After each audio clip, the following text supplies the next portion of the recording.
Collector साहब से भी बातचीत हुई? कलेक्टर साहब ये कह रहे हैं कि अगर आप एफआईआर नहीं लॉन्च कराओगे तो ही मैं कोई एक्शन लूँगा, अगर आप एफआईआर नहीं कराते हो तो मेरी तरफ से कोई एक्शन नहीं होगा। हम ये चाह रहे हैं कि आप एफआईआर भी दर्ज करें और दोषियों को सजा भी दें। हमारी इतनी ही मांग है, लेकिन वो मानी नहीं गई और अभी तक एफआईआर लॉन्च भी नहीं हुई। हम 1 बजे के पुलिस स्टेशन में बैठे हैं और अभी देखिए करीब 9:30 बज चुकी है, अभी तक तो मेरे पास एफआईआर लॉन्च होने की कोई खबर नहीं आई है। हम सब इधर उधर न्याय की तलाश में इधर उधर गुहार लगा रहे हैं और भटक रहे हैं। और एडीए ने बड़ी द्वेषतापूर्ण कार्रवाई करते हुए, जब मैं और मेरे पति घर में नहीं थे, सिर्फ मेरे 2 छोटे बच्चे थे, एक 7 साल का और एक 12 साल का, बिना कोई नोटिस दिए घर में घुस के पूरा सामान तोड़ दिया। सारा मेरे बच्चों की किताबें, कपड़े सब मलबे में दबे पड़े हैं और हमको कुछ पता नहीं था। नहीं, हम बच्चों को अकेले छोड़ के नहीं जाते, कम से कम 24 घंटे का एक नोटिस तो देते कि आप यहाँ से बेदखल हो जाइए या हम लोग आपका घर तोड़ने वाले।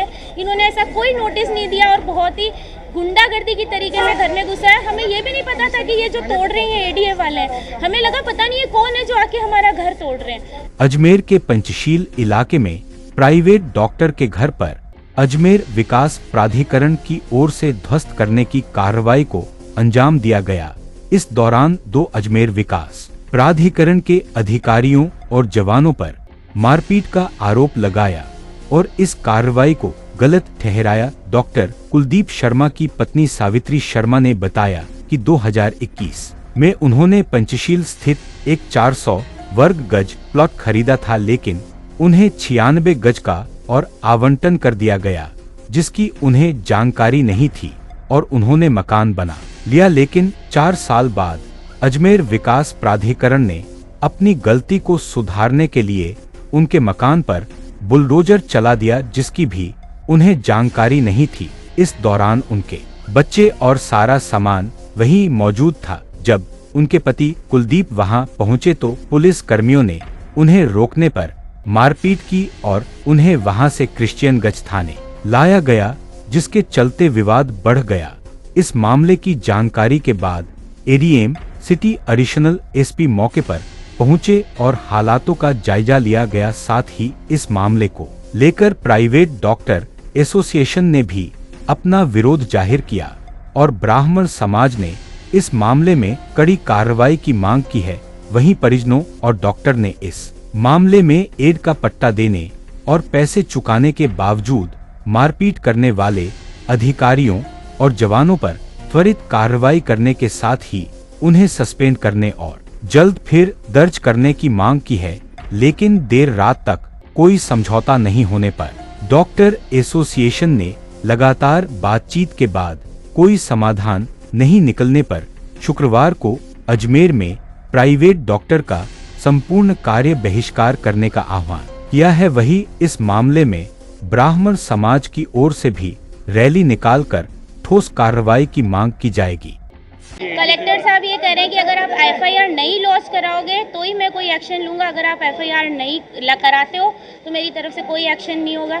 हम ये चाह रहे हैं कि आप एफआईआर भी दर्ज करें और दोषियों को सजा भी दें। हमारी इतनी ही मांग है, लेकिन वो मानी नहीं गई और अभी तक एफआईआर लॉन्च भी नहीं हुई। हम 1 बजे के पुलिस स्टेशन में बैठे हैं और अभी देखिए करीब 9:30 बज चुकी है, अभी तक तो मेरे पास एफआईआर लॉन्च होने की कोई खबर नहीं आई है। हम सब इधर उधर न्याय की तलाश में इधर उधर गुहार लगा रहे हैं और भटक रहे हैं। और एडीए ने बड़ी द्वेषतापूर्ण कार्रवाई करते हुए, जब मैं और मेरे पति घर में नहीं थे, सिर्फ मेरे 2 छोटे बच्चे थे, एक 7 साल का और एक 12 साल का, बिना कोई नोटिस दिए घर में घुस के पूरा सामान तोड़ दिया। सारा मेरे बच्चों की किताबें, कपड़े सब मलबे में दबे पड़े हैं और हमको कुछ पता नहीं था। नहीं, हम बच्चों को अकेले छोड़ के नहीं जाते, कम से कम 24 घंटे का एक नोटिस तो देते कि आप यहाँ से बेदखल हो जाइए या हम लोग आपका घर तोड़ने वाले। इन्होंने ऐसा कोई नोटिस नहीं दिया और बहुत ही गुंडागर्दी की तरीके से घर में घुसा है। हमें ये भी नहीं पता था कि ये जो तोड़ रहे हैं एडीए वाले हैं। हमें लगा पता नहीं ये कौन है जो आके हमारा घर तोड़ रहे हैं। हमें ये भी नहीं पता था कि ये कोई मतलब एडीए की तरफ से आए हैं। और केवल वहाँ पर एक एएन था रघुनंदन जी, उसके अलावा कोई सीनियर ऑफिसर नहीं था, कोई भी वहाँ पर प्रेजेंट नहीं था।